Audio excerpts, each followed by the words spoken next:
বলে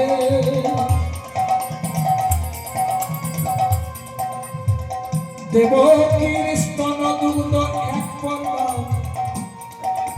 ভেদ নাহি করে কৃষ্ণ খাও খাও বলে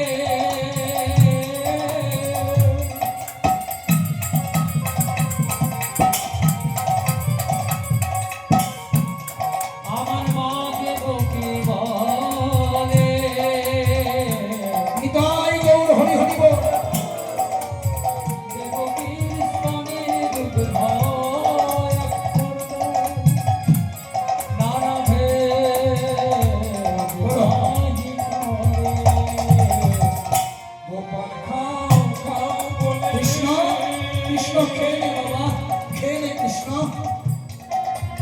কৃষ্ণ খাও খাও বলে মা দেবকী বলে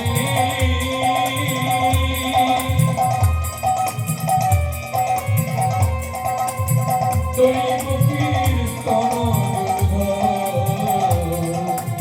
এক পদ্মা ভেদ নাহি করে। তাহলে ভালো করে বুঝে নাও, মা প্রথমে কে স্তনকে নিঃসরণ করলো? দেবকী। এই যে দেবকী, এই যে মঙ্গল চিন্তা বাচ্চাদেরকে কালো কাজল দেয়, ভালার টিপ দেয়। আগেকার দিনে মায়েরা ঠাকুমার এমনি করত যাতে নজর না লাগে, বলি নজর বলে তারা মুখ এই সিস্টেম পুরো আছে তো। তোমাদের এখানে নিয়ম আছে কিনা জানি না, আমাদের বাঁকুড়াতে এখনো নিয়ম আছে, কেউ যদি বিয়ে করতে যায় মায়ের স্তনদুগ্ধে মুখ দিয়ে যায়।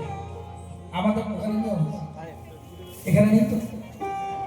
আগেকার দিনের নিয়মটা ছিল, মানে মাকে বলতে চাই, মা তোমার ঘরে আমি আনতে যাচ্ছি, তুমি সন্তান তো।